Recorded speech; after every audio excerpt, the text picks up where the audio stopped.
Dia kalau dalam masjid pun dia bergaduh. Kemudian bila bergaduh sesama dia, dia kata apa? Kalau awak tak puas hati dengan saya, jom kita keluar masjid. La ilaha illallah.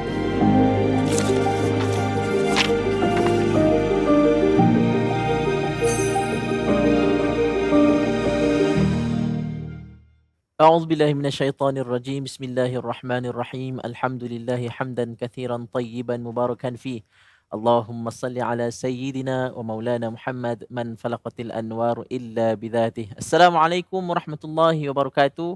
Saya ucapkan kepada tuan-tuan dan puan-puan yang budiman, selamat datang ke program Bedah Hadis edisi Ramadan, Ramadan Gaya Rasulullah sallallahu alaihi wasallam. Dan pada hari ini kita akan belajar tentang hadis-hadis yang berkaitan dengan Ramadan daripada Rasulullah sallallahu alaihi wasallam supaya kita dapat memperbaiki amalan-amalan kita dan mungkin dengan ilmu-ilmu yang baru ni boleh menambahkan juga amalan kita insya-Allah.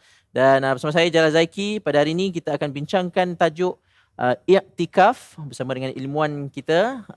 Tapi sebelum saya kenalkan siapakah yang bakal membedah hadis untuk kita pada hari ini, saya ingin menyeru kepada tuan-tuan untuk kongsikan program ini kepada sahabat handai dan juga kaum keluarga anda supaya lebih ramai boleh mendapat manfaat yang sama. Tapi jangan lupa juga untuk like Facebook My Hadis Time, di mana kita akan pancarkan ini daripada Facebook My Hadis Time. Dan mari kita berkenalan dengan ilmuwan kita iaitu Ustaz Muhammad Fahmi Rusli, iaitu Pegawai Hal Ehwal Islam Majlis Agama Islam Wilayah Persekutuan. Assalamualaikum Ustaz. Assalamualaikum. Sihat Ustaz? Alhamdulillah sihat. Pertama kali di Bedah Hadis kan? Betul. Alhamdulillah. Dan saya akan bacakan hadis yang kita bakal bincangkan daripada Abdullah bin Umar radhiyallahu anhu. Beliau berkata, "Kana Rasulullah sallallahu alaihi wasallam ya'takiful 'ashral awakhir min Ramadan." Maksudnya Rasulullah sallallahu alaihi wasallam beriktikaf pada 10 hari terakhir Ramadan. Hadis riwayat Al-Bukhari nombor 2025. Dan mungkin sebagai permulaan ni Ustaz ingin perkenalkan sedikitlah tentang huraian hadis ini sebagai pengenalan. Silakan. Baik. Bismillahirrahmanirrahim. Alhamdulillahi wassalatu wassalam ala sayyidina Rasulillahi wa ba'd. Terima kasih saya ucapkan kepada yang berbahagia moderator. Satu persoalan yang kita nak bahas berkenaan dengan tajuk hadis kita pada pagi ini ataupun pada hari ini adalah berkenaan dengan i'tikaf yang disebutkan dalam hadis sebentar tadi. Kana Rasulullah sallallahu alaihi wasallam ya'takiful 'ashral awakhir min Ramadan. Sebahagian riwayat daripada ibunda kita Aisyah, beliau menambahkan satu lagi di penghujung hadis, iaitu dengan katanya hatta tawaffahullah. Terjemahannya, Rasulullah sallallahu alaihi wasallam beriktikaf pada 10 hari yang terakhir daripada bulan Ramadan sehinggalah Rasulullah sallallahu alaihi wasallam diwafatkan oleh Allah. Menunjukkan ibadah i'tikaf ni adalah ibadah yang merupakan sunnah Nabi kita sallallahu alaihi wasallam. Cuma sebelum kita pergi huraian kepada hadis, kita nak tahu apakah makna i'tikaf terlebih dahulu. Asasnya i'tikaf ni adalah kita mengurung hati kita. Kita mengurung hati kita daripada perkataan al-habsu. Al-i'tikaf adalah al-habsu yang membawa erti kita mengurung. Kebiasaannya kalau orang-orang yang membela haiwan-haiwan ternakan, kita akan tahu bahawasanya haiwan ternakan kita, kalau kita tak kurung dalam kandang, dia akan liar. Dia akan berbahaya kepada diri haiwan tersebut. Boleh jadi dia pergi ke dalam gaung, boleh jadi dia terperangkap di dalam jalan raya dan seumpamanya, sehingga boleh jadi memudaratkan dan membawa kepada kematian. Jadi tujuan kenapa kita kurung haiwan peliharaan, haiwan ternakan dalam kandang? Sebab tak lain tak bukan adalah untuk menjadikan ia jinak, menjadikan ianya jinak. Jadi kalau kita katakan i'tikaf adalah ibadat mengurung hati kita dalam masjid, apa tujuan dia? Tujuan dia untuk menjadikan hati kita ini tidak liar. Hati kita tidak liar. Kerana hati ini masummiyal qalbu qalban illa litaqallubih, tidak dinamakan hati itu sebagai qalbu melainkan kerana sifatnya yang berbolak-balik.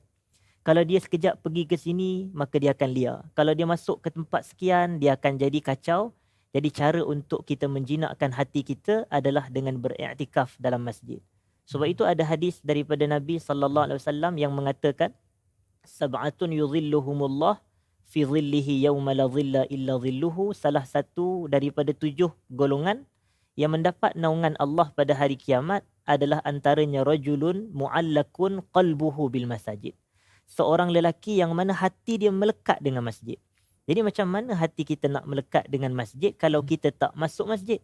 Jadi oleh kerana itu, itulah pensyariatan i'tikaf adalah dengan bertujuan untuk menjinak dan melunakkan hati kita di dalam masjid daripada hati kita liar, terkawal ataupun tidak terkawal di luar masjid. Sebab itu doa Nabi sallallahu alaihi wasallam yang paling Sallallahu alaihi banyak wasallam.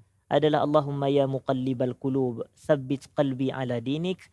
Ya Allah, wahai Tuhan yang membolak-balikkan hati kau, tetapkan hatiku di atas agamamu. Jadi kita nak tetapkan hati kita atas agama Allah menerusi ibadah i'tikaf. Dan yang kedua, kenapa i'tikaf ini disyariatkan? Pertama sekali kita katakan ia disyariatkan kerana Nabi buat sallallahu alaihi wasallam. Dan kita ni bila kita ucap asyhadu an la ilaha illallah, kita wajib ikhlas dalam ibadat. Dan bila kita ucap wa anna Muhammadar Rasulullah, kita wajib ittiba', ikut Nabi sallallahu alaihi wasallam. Jadi apabila Nabi beriktikaf menerusi hadis yang disebutkan sebentar tadi, yang diriwayatkan oleh Al-Bukhari sebentar tadi, maka kita nak ikut Nabi sallallahu alaihi wasallam iktikaf. Dan apakah hikmah Nabi beriktikaf pada 10 terakhir Ramadan? Tak lain tak bukan, tujuannya adalah untuk mencari Lailatul Qadar. Jadi dalam pencarian Lailatul Qadar yang merupakan ibadah dalam agama kita, maka kita beriktikaf pada 10 terakhir Ramadan. Pertama untuk ikut sunnah Nabi, kedua kerana nak mencari Lailatul Qadar, dan asasnya hukum bagi iktikaf ini adalah sunnah muakkadah. Ia sunat yang dituntut pada setiap masa. Maknanya sepanjang tahun iktikaf hukumnya adalah sunat muakkad, cuma bila dia jadi lebih dituntut 10 terakhir Ramadan. Wallahu a'lam. Baik, terima kasih Ustaz. Satu definisi yang panjang lebar yang Ustaz bawakan kepada kita. Dan saya rasa satu analogi yang menarik Ustaz bawakan tentang bagaimana hati kita ni dikurung, seperti mana haiwan peliharaan yang dikurung untuk menjaga haiwan tersebut. Sama juga macam kita menyimpan ataupun mengurung hati kita supaya kita lebih orang kata apa Ustaz? Lebih jinak dengan agama kita, insya-Allah. Dan Ustaz, mungkin sebelum kita pergi lebih jauh dengan detail ataupun penjelasan yang lebih tentang iktikaf ni, mungkin Ustaz boleh jelaskan apa pula beza iktikaf dengan uzlah, Ustaz? Sebab kita dengar Nabi dulu di Gua Hira beruzlah kan. Apa beza dengan iktikaf tu? Baik, soalan yang menarik dan biasa mungkin dibangkitkan dalam kalangan masyarakat. Kalimah uzlah ni adalah kalimah bersendirian. Manakala i'tikaf tidak semestinya begitu, kerana kita beriktikaf antara rukunnya adalah di dalam masjid. Uzlah tidak dirukunkan dan tak disyaratkan untuk dilakukan dalam masjid. Kita boleh sahaja beruzlah di mana-mana tempat. Seperti yang moderator sebutkan sebentar tadi, Nabi kita sallallahu alaihi wasallam beruzlah di dalam gua, bersendirian di dalam gua. Itu ada disebutkan dalam hadis Al-Bukhari yang mana kata Nabi sallallahu alaihi wasallam, hubbiba ilayyal khala, aku ni diberikan perasaan cinta untuk bersendirian. Ketika itu Nabi dalam Gua Hira berdasarkan hadis riwayat Imam Al-Bukhari. Jadi itu menunjukkan Nabi kita bersendirian, dan Nabi ni kata Aisyah isterinya, yatahannatsu fih, baginda sallallahu alaihi wasallam beribadah pada waktu malam dalam Gua Hira. Jadi Nabi bersendiri. Itu betul. Cuma perbezaan ketara dengan i'tikaf, i'tikaf ni dia ada rukun-rukun dia. Walaupun perbahasan rukun i'tikaf dia agak panjang, ada 4 keseluruhannya. Tetapi kita nak sebut salah satu rukun i'tikaf adalah mesti ada tempat beriktikaf, dan tempat i'tikaf itu merujuk kepada masjid. Dan Wajib masjid. Ini tak disyaratkan kepada uzlah. Maknanya dalam uzlah tak disyaratkan. Tetapi ia disyaratkan kepada masjid. Baik. Orang kata soalan, wajib ke dalam masjid? Kita kata wajib sebab ia rukun. Perkara yang rukun hakikatnya adalah wajib. Macam kita kata i'tikaf adalah ibadat, dan setiap ibadat ada rukun dia. Macam salat pun ada rukun dia. Rukun salat berdiri tegak, baca Fatihah, rokok, sujud, i'tidal. Jadi i'tikaf ibadat, maka i'tikaf juga ada rukun. Dan salah satu daripada rukun i'tikaf adalah kita ini mesti melakukan i'tikaf tersebut di dalam masjid. Cuma ada persoalan yang mungkin dibangkitkan tentang perbahasan i'tikaf ini dari sudut tempoh masa itu. Dari sudut tempoh masa. Walaupun secara asasnya ulama kita memang tak dinafikan, dalam mazhab Syafi'i sendiri ada perbezaan pendapat. Iaitu ada yang kata i'tikaf ni memang syaratnya di dalam masjid. Tetapi ada juga yang berpendapat bahawasanya kalau seorang wanita, kan wanita juga boleh beriktikaf kerana Aisyah kata dan isteri-isteri Nabi pun beriktikaf selepas Nabi wafat. Itu menunjukkan orang perempuan pun boleh beriktikaf. Jadi disebutkan kalau orang perempuan yang tidak hadir iktikaf di masjid tetapi dia nak dapat pahala iktikaf di rumah dia, dia ada satu tempat yang disediakan untuk dia ini beriktikaf sebagai contoh. Cuma para ulama kata dalam mazhab ataupun dalam qaul yang qadim, pandangan yang latest dalam mazhab kita ni tak dibenarkan perkara tu. Menunjukkan dia mesti kena iktikaf dalam masjid juga. Tapi kalau menurut al-qaulul jadid ataupun saya minta maaf, pandangan yang lama, pandangan yang dahulu mengatakan tak dibenarkan, tapi kalau ikut kepada pandangan yang latest, ia dibenarkan. Cuma kita katakan saya tidak secara peribadi seperti Imam An-Nawawi rahmatullah alaih, dia lebih cenderung bahawasanya memang tak dinafikan tempat iktikaf di masjid. Itulah kesimpulannya. Kalau orang kata perempuan boleh buat di rumah, kita katakan pandangan tu menyelisihi yang lebih utama. Tuntutan yang utamanya adalah berlaku di masjid. Tapi asasnya perbezaan antara iktikaf dan uzlah dari sudut keketeraannya adalah uzlah ni boleh dilakukan di mana-mana sahaja tempat, walau di rumah, dalam bilik kita, dalam gua kita, tempat kita bersuluk sebagai contoh, ataupun iktikaf pula, ataupun ada pun iktikaf pula, kita hanya mensyaratkan ia berlaku dalam masjid sahaja. Wallahu a'lam. Mungkin ada juga yang akan bertanya tentang di surau boleh iktikaf ke Ustaz? Mungkin Ustaz boleh komen sikit sebelum kita berhenti berehat. Secara ringkasnya dalam mazhab Syafi'i keseluruhan masjid, dan sebenarnya istilah surau tu juga termasuk dalam masjid. Cuma yang paling afdal dilakukan iktikaf ni di dalam al-jami', dan kalimah al-jami' adalah masjid yang didirikan salat Jumaat. Jadi itu istilah masjid jami' adalah masjid yang didirikan salat Jumaat dalam kitab-kitab fiqh. Tapi Imam Nawawi kata afdal dilakukan di masjid, maknanya kalau dilakukan di tempat salat 5 waktu ada tapi tak ada sembahyang Jumaat, baik juga. Cuma yang lebih baik adalah di masjid jami', masjid yang didirikan padanya salat Jumaat. Dan istilah masjid yang bukan jami', masjid yang tak didirikan salat Jumaat tu adalah nama lain bagi surau-surau. Menunjukkan boleh dan tidak ada masalah juga sebenarnya untuk kita beriktikaf di dalam surau. Wallahu a'lam. Mengikut definisi. Mungkin lagi ada pula orang yang iktikaf di surau rumah. Macam mana Ustaz? Surau rumah dia bukan masjid yang dibina untuk tujuan salat berjemaah 5 waktu. Kita maksudkan bukan surau di rumah. Hakikatnya surau rumah adalah rumah sebenarnya. Sama juga hakikatnya surau di RNR adalah surau RNR ataupun kawasan. Tapi ia bukan masjid yang dituntut untuk kita beriktikaf di situ. Baik. Baik, terima kasih Ustaz atas satu keterangan tentang konsep. Itu baru kita bagi tahu apa tu definisi iktikaf, dan lepas ni kita nak masuk lagi, tadi Ustaz dah masuk sikit tentang rukun iktikaf, dan mungkin lepas ni kita nak tengok lagi apa itu faedah hukum iktikaf, kemudian nak kena niat ke dan sebagainya. Tapi kita akan bertemu lagi selepas ini dalam Bedah Hadis edisi Ramadan Gaya Rasulullah.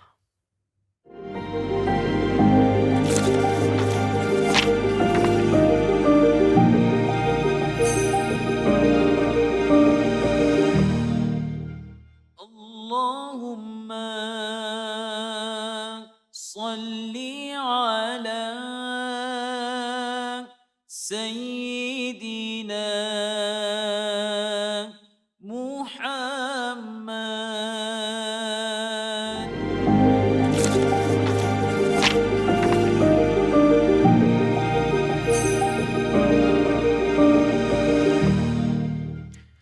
Alhamdulillah, kembali lagi kita dalam program Bedah Hadis edisi Ramadan Gaya Rasulullah sallallahu alaihi wasallam, dan saya sebenarnya ingin mengucapkan tahniah kepada tuan-tuan kerana dipilih oleh Allah Subhanahu wa taala untuk terus berada dalam majlis ilmu selepas kita solat tarawih ni. Kita datang pula dalam majlis ilmu walaupun secara maya, dan kita sebenarnya nak menambahkan ilmu kita supaya kita boleh menambahkan amalan kita yang sebenar. Dan saya nak ucapkan juga kepada anda untuk teruskan share dan juga like Facebook My Hadith Time supaya lebih ramai dapat manfaat ilmu yang sama dengan apa yang kita dapat pada hari ini. Dan kita nak teruskan lagi perbincangan kita tentang i'tikaf, dan tadi kita dah bincang sikit sebanyak tentang konsep dan juga rukun sedikit. Dan lepas ni kita nak bincang pula apa tu hikmah dan faedah i'tikaf selain daripada kita nak ikut apa yang Nabi SAW buat. Ustaz mungkin ada penjelasan tentang hikmah yang Ustaz nak kaitkan sikit tentang menjinakkan hati itu. Silakan. Baik, sebenarnya apabila kita sebut tentang hikmah satu-satu ibadah dan khususnya i'tikaf, kita mengatakan bahawasanya hikmah ni adalah antara benefit yang kita dapat daripada kita melakukan satu-satu ibadat. Jadi i'tikaf saya dah sebut pada awal mukaddimah perbahasan kita sebentar tadi. Bahawasanya antara hikmah i'tikaf ni dia dapat menjinakkan hati kita ini yang boleh jadi ia berbolak-balik dan boleh jadi bahaya sebenarnya jika hati itu berbolak-balik. Tetapi sebab itu kita doa supaya kita nakkan ketetapan hati kita ni di atas agama Allah. Jadi cara lain tak bukan adalah menerusi ibadah i'tikaf. Jadi kita katakan itu antara hikmah yang awal. Ada orang kata, ustaz, tak boleh kita nak samakan manusia ni dengan haiwan ternakan. Saya kata betul. Tetapi isunya bukan saya nak menyamakan manusia dengan haiwan. Tetapi isunya kita nak samakan sifat yang mana jika tak dikawal akan liar. Sifat ni ada pada diri manusia. Macam tu hati kita. Hati kita ni yataqallab, dia berbolak-balik. Jadi kalau ia tak dikawal dan tak dijaga dengan baik, ia akan liar, dan bila keliaran itu, dia akan membawa kepada maksiat. Sebab itu kita nakkan supaya hati kita ini diikat dan dikawal. Dan memang itulah ciri-ciri mukmin yang kalau disebutkan oleh para ulama kita, al-mu'minu fil masjidi kas-samaki fil ma'. Orang beriman ni dia dalam masjid keadaannya seperti ikan dalam air. Macam mana ikan dalam air? Ikan akan tenang, dia akan selesa, dia akan rasakan, itulah rohnya. Itulah rohnya. Air adalah roh dia. Kalau dia dipisahkan keluar daripada air, menggelupur dia, boleh jadi membawa kepada kematian dia. Betul. Jadi macam itulah sifat seorang mukmin dalam masjid. Dan begitu juga kata para ulama, wal munafiqu fil masjidi qattairi fil qafs. Orang munafik ini dalam masjid keadaannya seperti seekor burung yang terperangkap dalam sangkar. Jadi tengok burung dalam sangkar, dia tak bebas, dia tak selesa, dia akan lebih suka kalau dia dibuka pintu sangkar tersebut untuk dia bebas mencari makan sendiri, keluar sendiri ke dunianya sendiri. Jadi sebab itu sifat mukmin dan munafik dalam masjid. Jadi kita ni sebagai mukmin bila masuk masjid kita nak i'tikaf, kita nak duduk beribadah di dalam masjid. Jadi ini antara perbahasan dan hikmah. Dan tak lain tak bukan, bila kita duduk lama dalam masjid, kita akan rasa tenang. Kerana masjid ni rumah Allah. Padanya keberkatan. Jadi sebab itu orang kita ni sepatutnya bila nak datang ke masjid ni, tujuan tak lain tak bukan mencari ketenangan. Dengan ketenangan tu dia dapat beribadah dengan teliti. Sebab itu saya kadang agak ajaib bila melihat, tengok kepada ulama-ulama kita terdahulu. Kalau mereka ada masalah sesama mereka, mereka akan ajak, jom kita masuk masjid. Supaya bila masuk masjid, masalah selesai. Tapi orang kita pada hari ini dia terbalik pula. Dia kalau dalam masjid pun dia bergaduh. Kemudian bila bergaduh sesama dia, dia kata apa? Kalau awak tak puas hati dengan saya, jom kita keluar masjid. La ilaha illallah. Padahal kita ni masuk masjid nak cari ketenangan, nak cari perdamaian, bukan nak cari perbalahan. Itulah fungsi masjid sebenarnya. Jadi sebab itu kita dalam isu ni ada masalah pada apa? Pada hati. Dan itu kepentingan kenapa hati kita perlu dijinakkan dengan keberadaan kita di dalam masjid, supaya hati kita ini dapat menjadi sebagai teras untuk kita memperbanyakkan ibadah di dalam masjid. Maka ini hikmah terbesar i'tikaf. Hikmah terbesar daripada i'tikaf, selain daripada mengikut sunnah Nabi sallallahu alaihi wasallam, tetapi ia adalah tujuannya untuk membersih, menjinak dan melunakkan hati kita ini untuk beribadah kepada Allah Subhanahu wa taala. Wallahu a'lam. Itu dia hikmah kita mengamalkan iktikaf. Tapi ustaz, persoalannya, adakah kita masuk ke masjid tu nak mencari ketenangan itu automatik kita dikira iktikaf? Tidak. Kita kata tidak, kerana i'tikaf adalah ibadah dan setiap ibadah bergantung kepada niat. Innamal a'malu binniyat. Amalan bergantung kepada niat. Jadi memang kita bertujuan untuk mencari ketenangan apabila kita menghadirkan diri ke masjid. Tetapi kita jangan lupa i'tikaf ni ibadat. Macam mana kita tahu ia ibadat? Kerana ia disyariatkan. Allah mensyariatkan dan Rasulullah SAW mengamalkan. Kan hadis yang kita baca sebentar tadi? Kerana Rasulullah SAW ya'takif. Nabi SAW beriktikaf. Jadi itu sunnah Nabi. Bila sunnah Nabi, ia adalah ibadat. Dan ibadat berhajat kepada niat.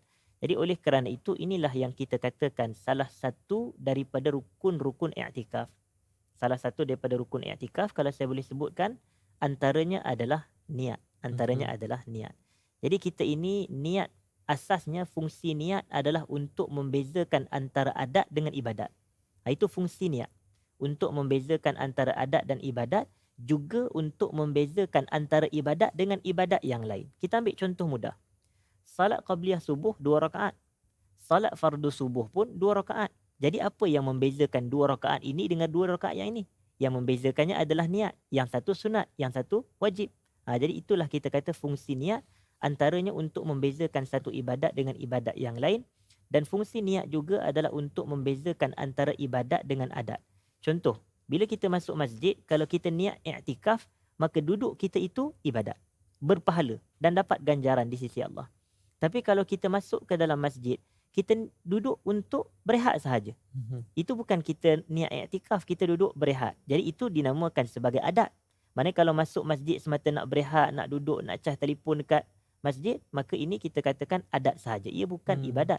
Tapi nak menjadikan ia ibadat, maka kena niat iktikaf. Dan niat tempatnya di dalam hati. Niat tempatnya dalam hati, tidak adalah kewajipan untuk kita sebut nawaitul i'tikaf fi hadzal masjid lillahi taala. Kalau siapa yang hafal tidak ada masalah, tetapi orang lain yang kadang-kadang sebahagian orang kita ni dia pelat sikit nak sebut bahasa Arab, dia kata Arabic is not our mother tongue, dia kata ini bukan bahasa ibunda kita nak sebut bahasa selain daripada bahasa Melayu. Jadi sebab itu dia mungkin sulit sikit nak nawaitul i'tikaf fi hadzal masjid lillahi taala. Tapi kalau kita hafal tak ada masalah. Cuma agama Islam ni mudah, niat tempatnya dalam hati, memadai kita maksudkan dalam hati kita, duduk kita dalam masjid, beradanya kita dalam masjid untuk beriktikaf, sudah dikira sebagai niat beriktikaf. Wallahu a'lam. Bila Ustaz sebut tadi ada dua rukun, yang antara rukun yang Ustaz sebut tadi, satu ialah tempat, iaitu mesti di masjid, satu lagi niat. Macam mana pula kalau kita keluar masjid sekejap, Ustaz pergi toilet ke apa ke, adakah kita perlu masuk kemudian kena niat balik ke macam mana, Ustaz? Baik.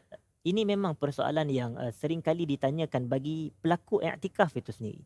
Sebab kita katakan syarat iktikaf ni, kalau saya boleh panjangkan sikit kupasan, asasnya mesti yang pertama, rukun iktikaf yang pertama adalah perbuatan kita al-lubsu fil masjid.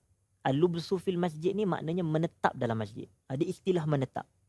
Cuma sebahagian ulama dalam mazhab Syafi'i ni, mereka kata walaupun kita duduk 1 saat sahaja dalam masjid, ataupun kita lalu sahaja dalam masjid, kita masuk dan kita berdiri sahaja ke dalam masjid, itu pun memadai dan mencukupi.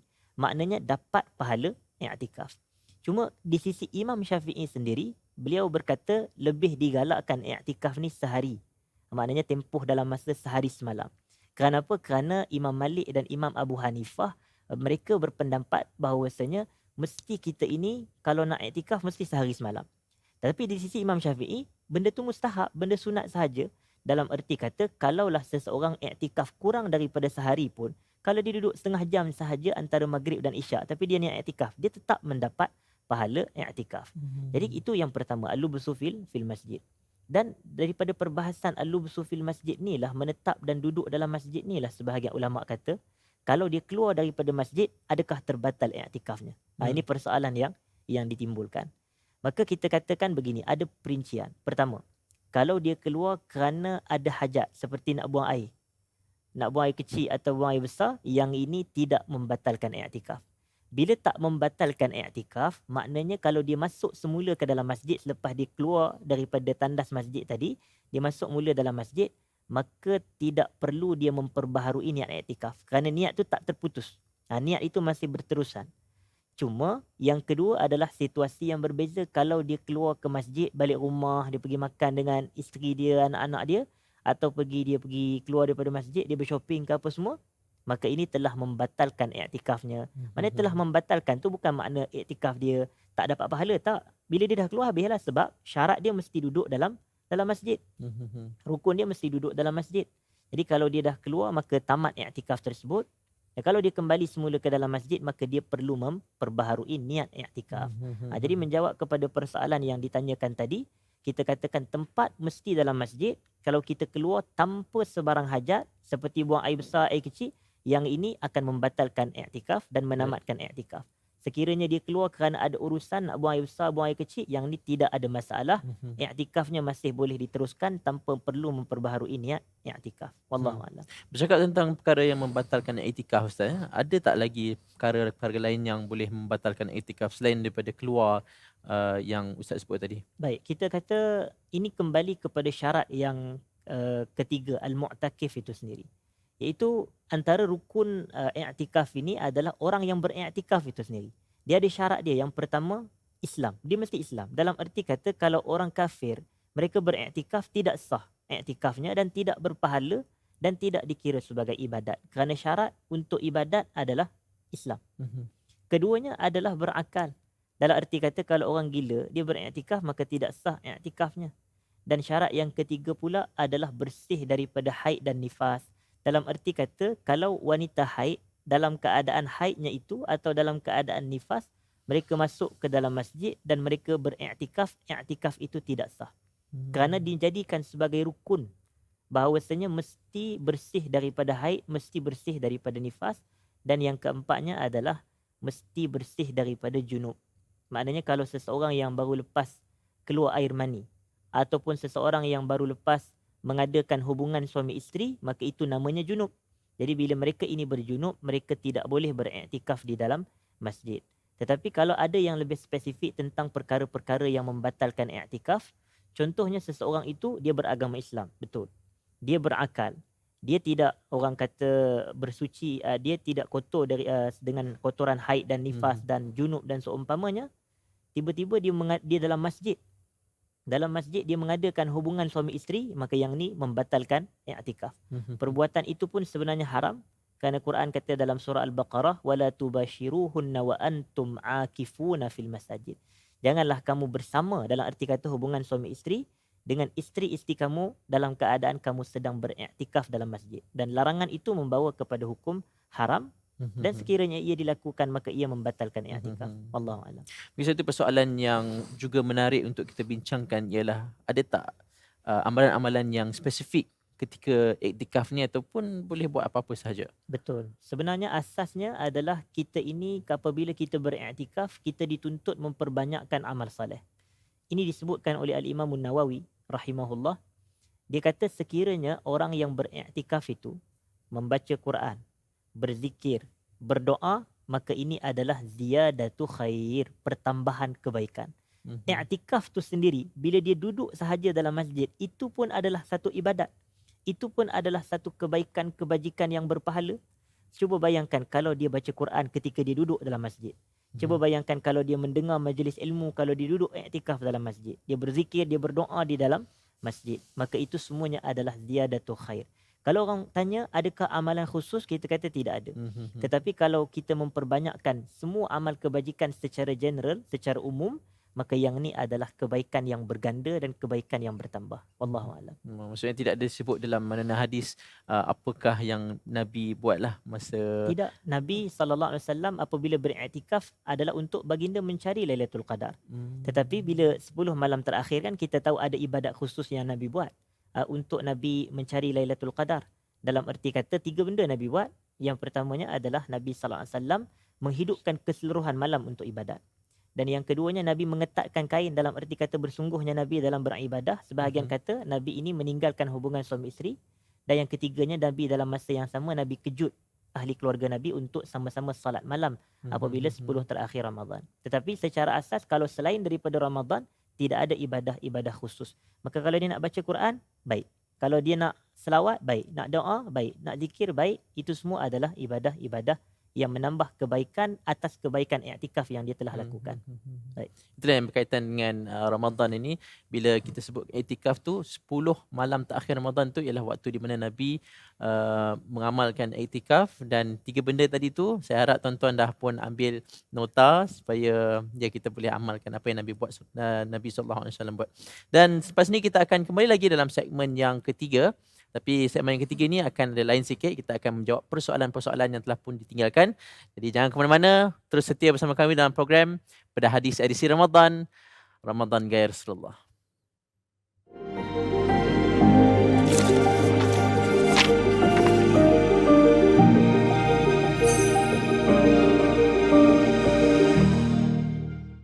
Allahumma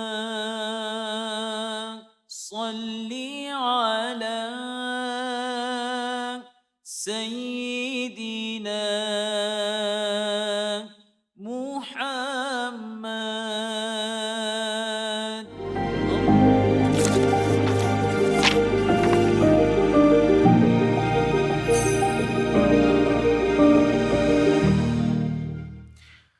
Bertemu lagi dalam program Bedah Hadis edisi Ramadan, Ramadan Gaya Rasulullah sallallahu alaihi wasallam, dan hari ini kita bincangkan topik i'tikaf. Dan saya ucapkan tahniah kepada tuan-tuan dan juga terima kasih kepada tuan-tuan puan-puan yang masih lagi setia dalam program ini daripada awal hingga ke akhir, dan jangan lupa untuk teruskan perkongsian hari ini kongsi kepada kawan-kawan anda, kepada sahabat-sahabat, kepada kaum keluarga, dan jangan lupa untuk like Facebook My Hadis Time. Dan kita akan pergi ke segmen yang terakhir ini, yang mana segmen ini kita akan membacakan soalan-soalan dan juga menjawab persoalan yang telah pun ditinggalkan di Telegram kita. Dan soalan yang pertama daripada Umi Salmah, wanita yang haid atau istihadah dibenarkan iktikaf ataupun tidak? Ini mungkin Ustaz dah jelaskan tadi, tapi mungkin Ustaz boleh ringkaskan semula. Baik, terima kasih kepada Puan Umi atas persoalan yang ditanyakan. Adakah pertama sebelum kita jawab, kita kena bezakan dulu dengan dua perkara, haid dan istihadah. Haid ni kita kata ia adalah suci daripada haid adalah rukun dalam i'tikaf. Dalam erti kata sekiranya seorang wanita itu dalam keadaan haid, dia tak dibenarkan beriktikaf. Kalau dia buat juga tidak sah i'tikafnya kerana dia wanita haid. Satu. Tapi istihadah berbeza. Istihadah ni adalah darah yang keluar dalam keadaan dikatakan darah penyakit. Kalau haid ni darah yang keluar daripada rahim perempuan dalam keadaan dia sihat. Tetapi dan ada perbezaan dari sudut ni. Wanita istihadah dia boleh solat. Jadi sebenarnya tidak ada masalah bagi wanita istihadah untuk dia melakukan i'tikaf, tetapi yang tidak dibenarkan adalah kepada wanita haid untuk beriktikaf. Wallahu a'lam. Itu dah jawapan yang ringkas dan padat, dan perlu bezakan dua benda yang telah pun disebutkan dalam soalan tersebut. Dan kita pergi kepada soalan yang kedua. Macam jawab kuis pula ni. Daripada Azrina, bagaimana cara iktikaf bagi wanita yang tiada keuzuran? Mana satu lebih afdal, di masjid atau di rumah? Wanita yang bawa anak kecil, bayi untuk iktikaf, solat tarawih di masjid, kemudian anak kerap menangis menimbulkan suasana bising.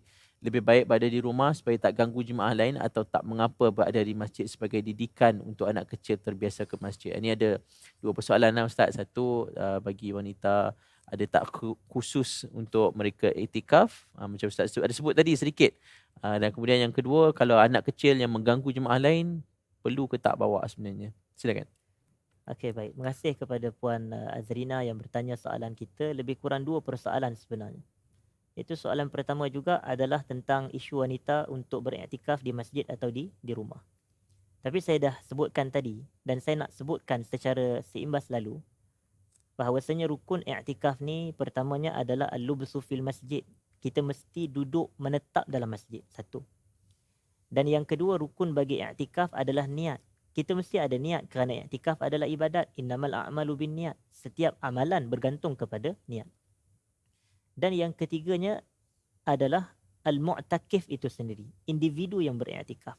Ini yang saya sebutkan tadi. Individu yang beriktikaf ni, dia mesti muslim, dia mesti berakal, dia mesti bersih daripada haid dan nifas, dia mesti tidak berada dalam keadaan berjunub.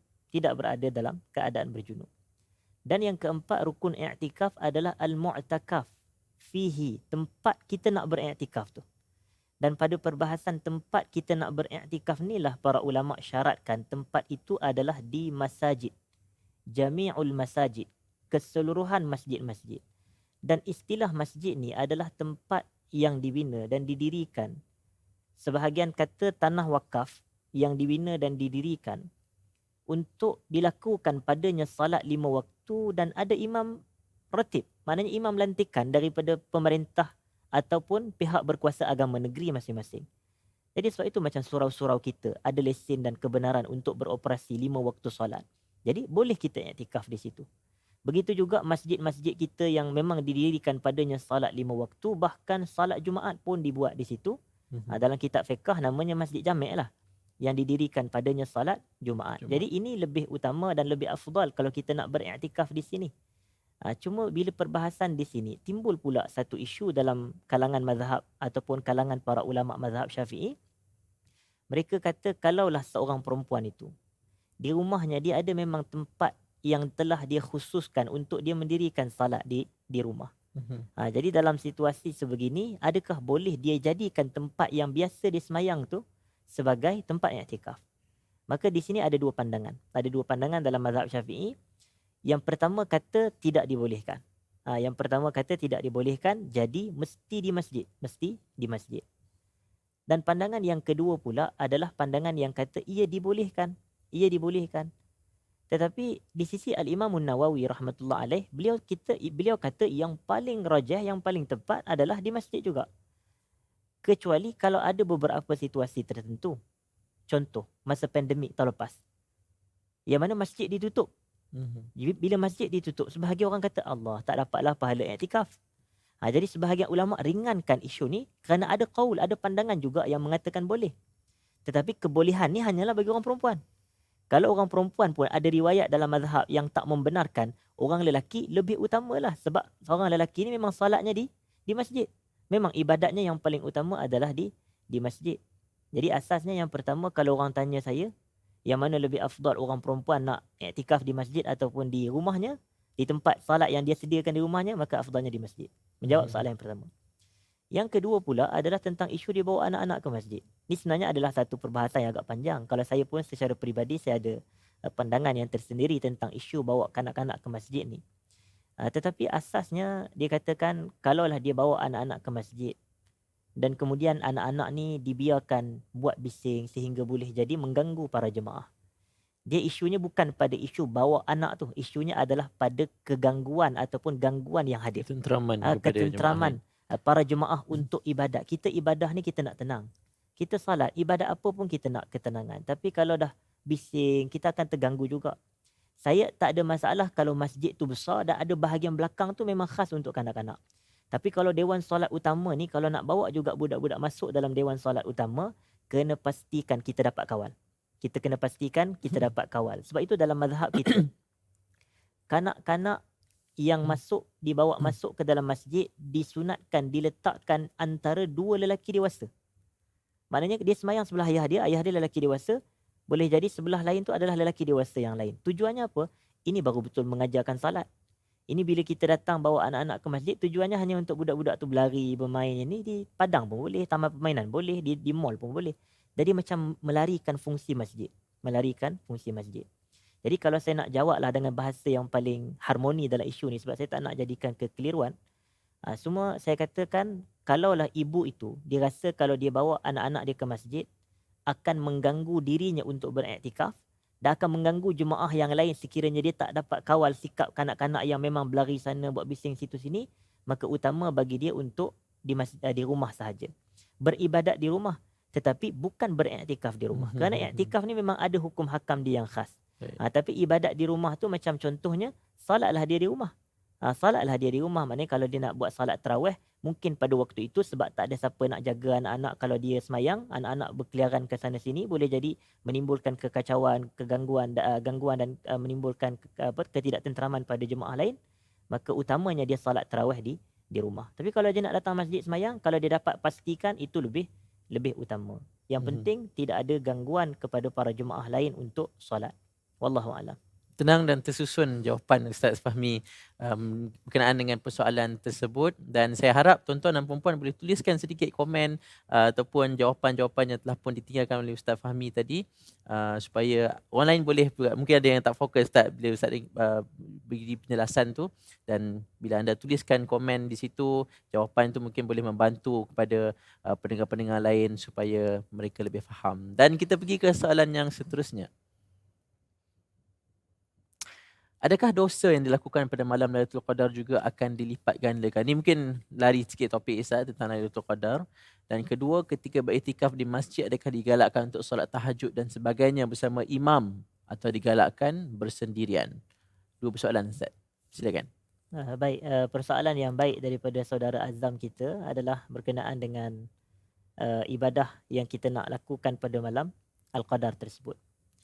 Jadi antara soalan dia yang saya ingatlah, mungkin kita boleh ulang balik kalau saya tak ingat. Sama tentang Lailatul Qadar tu, adakah dosa yang dilakukan tu berlipat kali ganda macam pahala juga? Baik. Isu ni, amalan kita, saya nak kena sebut satu perkara sedikit lah. Kalau mudah-mudahan ada masa lah. Saya ni masalah dengan masa je. Okey, jadi kita kata amalan kita ni akan ditambahkan, dia tak digandakan tapi dibesarkan lagi. Gandaan tu dua. Maknanya gandaan dua. Tapi pahala kita ni dan dosa kita akan dibesar dan diberatkan ada 3 faktor. Yang pertama faktor tempat, yang kedua faktor masa, yang ketiga faktor individu. Faktor tempat ni contohnya, lagi mulia satu-satu tempat di sisi Allah, ibadah di dalamnya juga lagi besar pahalanya di sisi Allah. Sebab itu salat di Masjid Negeri Shah Alam dengan salat dalam Masjidil Haram lagi besar pahala di Masjidil Haram. Sebab apa? Tempat tu lebih mulia. Walaupun ni masjid, itu pun masjid. Walaupun di sini salat, di situ salat. Tapi kerana tempat tu lebih dimuliakan Allah. Itu yang pertama. Yang kedua adalah dari sudut individu. Lagi mulia seseorang individu itu di sisi Allah, maka pahala kita terhadap dia sekiranya kita melakukan tindak tanduk atau ucapan, maka juga berbeza. Kita ambil contoh mudah Rasulullah SAW. Kalau ada orang maki saya, janganlah ada orang maki saya. Tapi kalau ada orang maki saya, dia berdosa kerana sibabul muslimi fusuk. Mencaci seorang muslim itu fasik. Tapi cuba bayangkan cacian tu ditujukan kepada pribadi Rasulullah SAW. Itu bukan fasik lagi, itu perbuatan kufur. Jadi nampak berbeza individu, walaupun cacian yang sama, ditujukan kepada individu yang Allah lebih muliakan, dosanya lebih berat. Jadi sebab itu kita katakan, buat baik kepada, sedekah kepada orang awam. Kita dapat pahala betul. Tapi kalau kita sedekah kepada mak kita, lagi besar pahalanya di sisi Allah. Kerana mak kita lebih dimuliakan di sisi Tuhan atas faktor ibu bapa. Yang ini lebih dimuliakan. Jadi yang keduanya adalah individu. Yang pertama tempat, yang kedua individu, yang ketiga adalah faktor masa. Lagi mulia satu-satu masa di sisi Allah, maka lebih besarlah pahala ibadah pada pada waktu tersebut. Sebab itu ibadah pada hari Jumaat lebih mulia daripada ibadah pada hari Khamis. Kerana hari Jumaat adalah Sayyidul Ayyam. Ibadah dalam bulan-bulan haram adalah lebih mulia daripada bulan-bulan selain daripada bulan haram yang 4, Muharram, Rejab, Zulkaadah, Zulhijjah. Ibadah dalam bulan Ramadan jauh lebih besar di dalam berbanding ibadah-ibadah yang dilakukan dalam bulan-bulan yang lain. Dan ibadah pada malam Al-Qadar jauh lebih besar pahalanya berbanding ibadah yang dilakukan sebanyak 1000 kali ganda. Seperti yang disebut, Lailatul Qadri khairum min alfi syahr. Malam Al-Qadar lebih baik daripada 1000 bulan yang tidak terdapat pada bulan-bulan yang 1000 tersebut malam Al-Qadar. Jadi kalau kita tanya adakah dosa digandakan, diberatkan, kita kata dosa juga diberatkan. Kerana apa?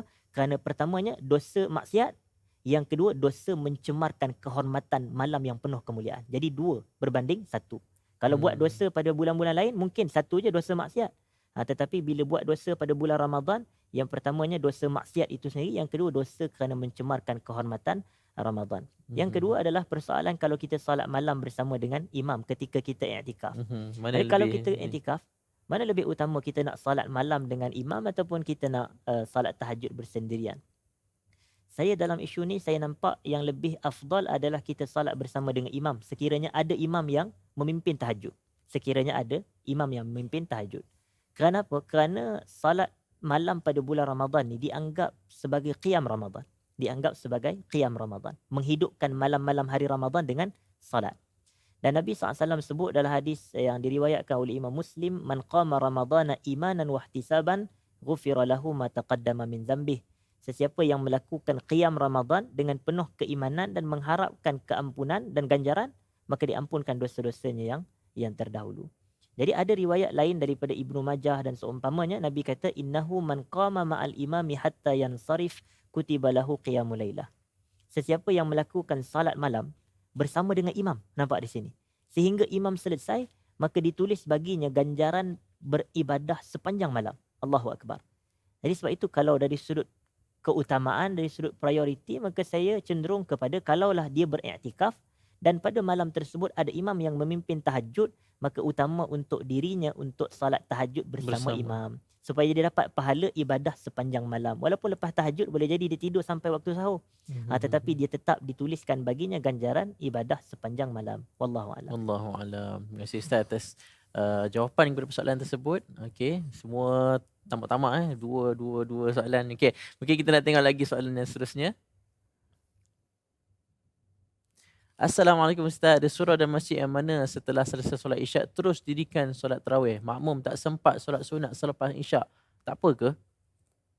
Macam ni Ustaz. Okey, baik. Ini antara isu yang selalu berlaku dalam kalangan masyarakat. Adakah persoalan dia tak apa itu merujuk kepada apa? Kita kata kalaulah tak apa dalam arti kata adakah berdosa, kalau terus tarawih tak sempat buat ba'diyah isyak, kita kata tidak berdosa. Tetapi ia adalah khilaful aula, menyelisihi yang lebih utama.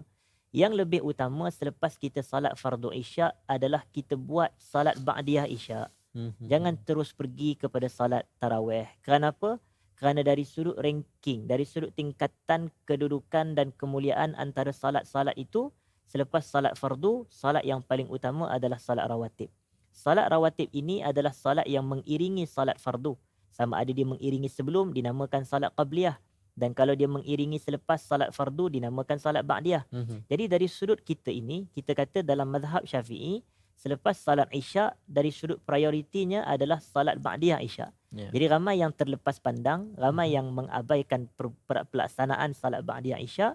Jadi kita katakan ia adalah rugi pahala. Tak berdosa tapi rugi pahala. Rugi pahala. Sebab biasanya moderator, kalau kita selepas salat tarawih, kita akan buat salat apa? Kita akan buat witir. Mhm. Dan witir adalah penamat dan penutup bagi seluruh solat sunat. Maknanya Ya. memang tak buat dah ba'diyah Isyak selepas Mhm. daripada itu.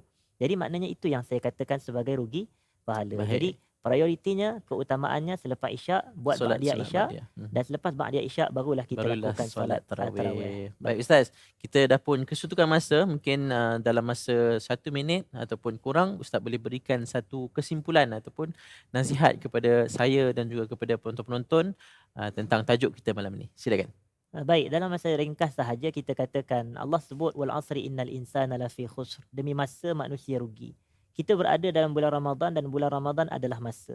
Jadi masa kita nak selamatkan masa kita daripada kerugian dunia akhirat adalah dengan kita memanfaatkan masa kita dengan ibadat.